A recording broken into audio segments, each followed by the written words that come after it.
Hello. Time for the next chapter. The chapter is Mixing the Dream. It was dark now. The night had already begun.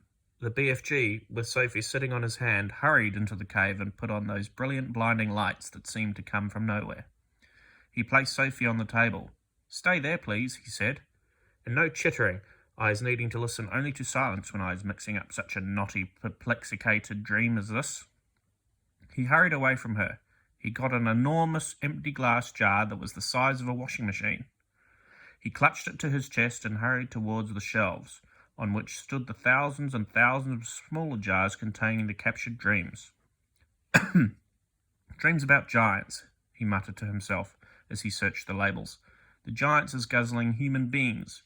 No, not that one, nor that one. Here's one, and here's another." He grabbed the jars and unscrewed the tops. He tipped the dreams into the enormous jar he was clutching, and as each one went in, Sophie caught a glimpse of a small green blob tumbling from one jar into the other.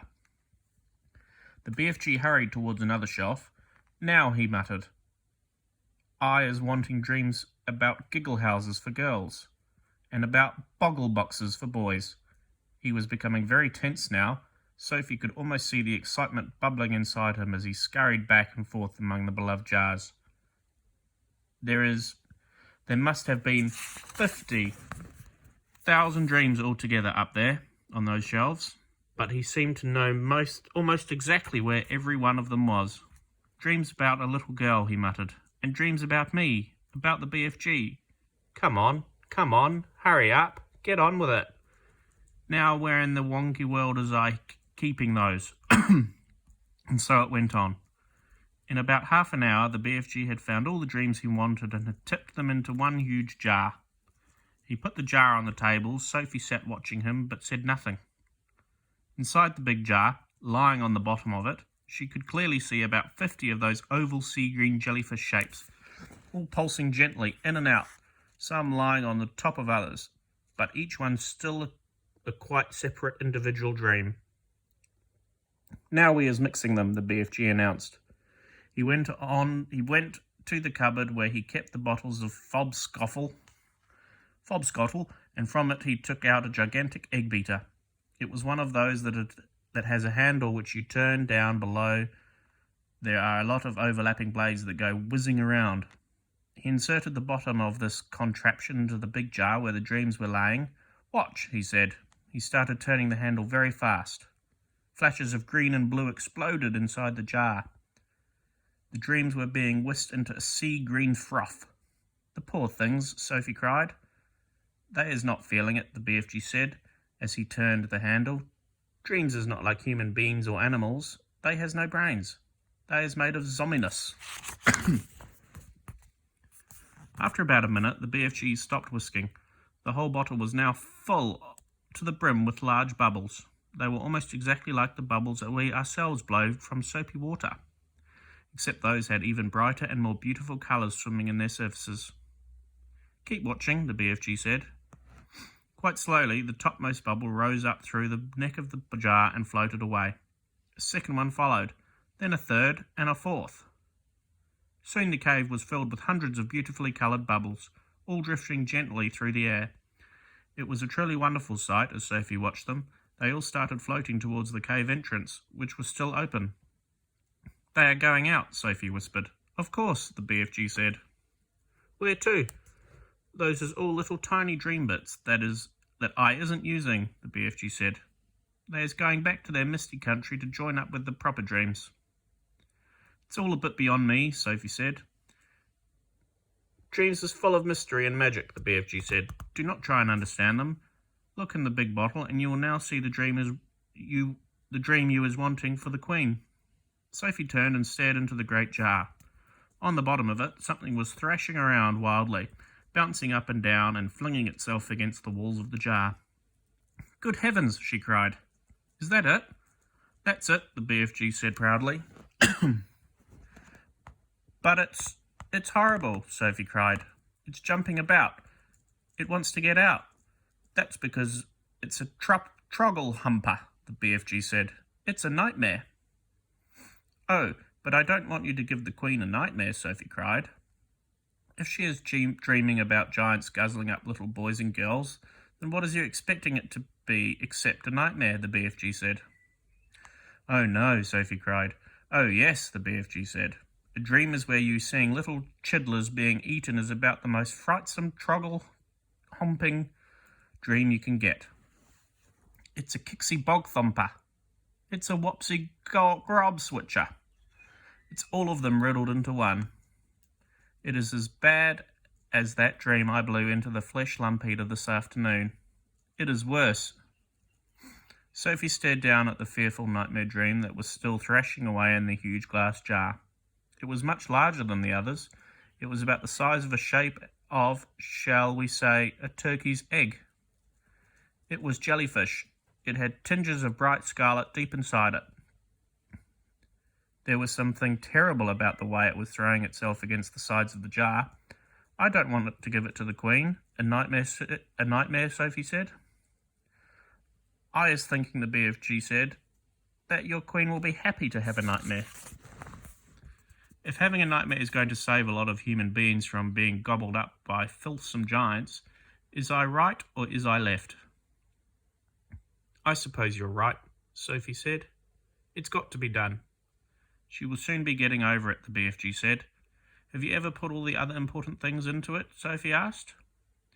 When I is blowing that dream into the Queen's bedroom, the BFG said, she'll be dreaming every single little thing-a-ling-a-ling you was asking me to make her dream. About me sitting on the windowsill?